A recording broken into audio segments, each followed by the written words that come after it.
భారతదేశపు ఐటీ దిగ్గజం ఇన్ఫోసిస్ ఒకటే రోజు 10% నెగిటివ్గా ట్రేడ్ అవుతుంది ఫ్రెండ్స్. దాని వెనక గల బలమైన కారణాలు అనేది విశ్లేషణ చేద్దాం.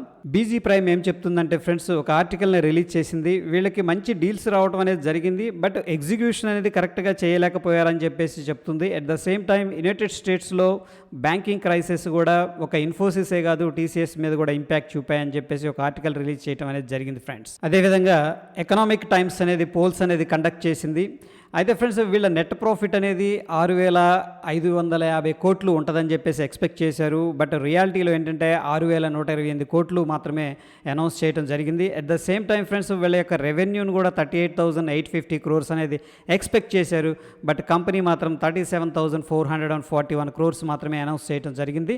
ఒక రకంగా చెప్పాలంటే ఫ్రెండ్స్, ఈ యొక్క ఎకనామిక్ టైమ్స్ పోల్స్ ఏదైతే కండక్ట్ చేసిందో ఆ యొక్క ప్రెడిక్షన్స్ని ఇన్ఫోసిస్ అనేది బీట్ చేయలేకపోయిందని చెప్పేసి చెప్పొచ్చు. అదేవిధంగా మనం క్వార్టర్లీ రిజల్ట్స్ అనేది ఒకసారి చూసుకున్నట్లయితే ఫ్రెండ్స్, టోటల్ రెవెన్యూ అనేది లాస్ట్ క్వార్టర్తో కంపేర్ చేసుకుంటే తగ్గింది ఫ్రెండ్స్. ఇక్కడ 38,112 crores ఉంది. ఆపరేటింగ్ ప్రాఫిట్ కూడా తగ్గిపోయింది. ప్రాఫిట్ బిఫోర్ ట్యాక్స్ కూడా తగ్గిపోయింది. At the same time net profit కూడా చూసుకుంటే ఫ్రెండ్స్, మనకి 6,128 కోట్లు మాత్రమే ఉంది.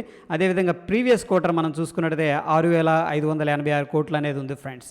ఒకసారి షేర్ హోల్డింగ్ ప్యాటర్న్ అనేది మనం అబ్జర్వ్ చేస్తే ఫ్రెండ్స్, ఇక్కడ చూడండి, ప్రమోటర్స్ అనేవాళ్ళు లాస్ట్ క్వార్టర్తో కంపేర్ చేసినప్పుడు స్లైట్గా వాళ్ళ యొక్క స్టేక్ అనేది డిక్రీజ్ చేయడం అనేది జరిగింది friends. At the same time ఏంటంటే ఎఫ్ఐఎస్ అనేవాళ్ళు ఇంక్రీజ్ చేయడం జరిగింది, మ్యూచువల్ ఫండ్స్ కూడా ఇంక్రీజ్ చేయడం జరిగింది. బట్ ఫ్రెండ్స్, ఇక్కడ ఏంటంటే ప్రమోటర్స్ డిక్రీజ్ అనేది కూడా కంపెనీకి లాంగ్ రన్లో మంచి విషయం కాదు. అయితే brokerages companies, rating agencies Infosys యొక్క టార్గెట్ అనేది తగ్గించినాయి ఫ్రెండ్స్.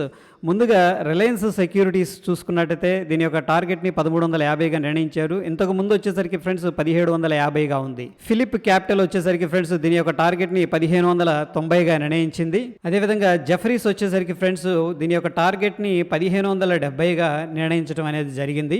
నవమారా విషయానికి వస్తే దీని యొక్క టార్గెట్ని చాలా వాటికి తగ్గించారు, 1,290. హెచ్డిఎఫ్సి సెక్యూరిటీస్ విషయానికి వస్తే టార్గెట్ని 1,470కి తగ్గించారు. ప్రీవియస్గా 1,830 ఉండేది ఫ్రెండ్స్. ఇక కొటాక్ ఇన్స్టిట్యూషన్ సెక్యూరిటీస్ వాళ్ళు ఏంటంటే దీని యొక్క టార్గెట్ని 1,470కి తగ్గించారు. ప్రీవియస్గా ఇది 1,700 ఉండేది ఫ్రెండ్స్. ఇక నువామా విషయానికి వస్తే దీని యొక్క టార్గెట్ 1,610 ఉండేది. ఇంతకుముందు ఫ్రెండ్స్ 1,900గా ఉండేది. సో అన్ని కంపెనీలు కూడా దీని యొక్క టార్గెట్ అనేది తగ్గించడం చూసాం ఫ్రెండ్స్. ఇక టెక్నికల్స్ విషయానికి వస్తే మనకి ఈ లెవెల్లో ఒక సపోర్ట్ అనేది కనిపిస్తుంది ఫ్రెండ్స్. ప్రీవియస్గా ఏం జరిగిందంటే వీక్లీ టైం ఫ్రేమ్లో మనం చూసుకున్నట్టయితే స్ట్రాంగ్ గ్యాప్ డౌన్ అనేది జరిగింది. 1,654 దగ్గర మనకి స్ట్రాంగ్ సపోర్ట్ అయితే కనిపిస్తుంది. ఆ సపోర్ట్ బ్రేక్ డౌన్ చేసింది, మళ్ళీ అదే లెవెల్ అనేది రెసిస్టెన్స్ చేసింది. దాని తర్వాత ఫ్రెండ్స్ లాంగ్ కన్సోలిడేషన్ నుంచి మళ్ళీ హ్యూజ్ వాల్యూమ్స్తో బ్రేక్ డౌన్ అనేది జరిగింది. సో ఒకవేళ డౌన్ సైడ్ అనేది మార్కెట్ అనేది కంటిన్యూ అయితే మనకి 850 అనేది గ్రేటెస్ట్ సపోర్ట్, స్ట్రాంగ్ సపోర్ట్ అనేది కనిపిస్తుంది friends. That is all about Infosys. Video నచ్చితే లైక్ చేయండి, షేర్ చేయండి ఫ్రెండ్స్. Stay tune. ధన్యవాదాలు.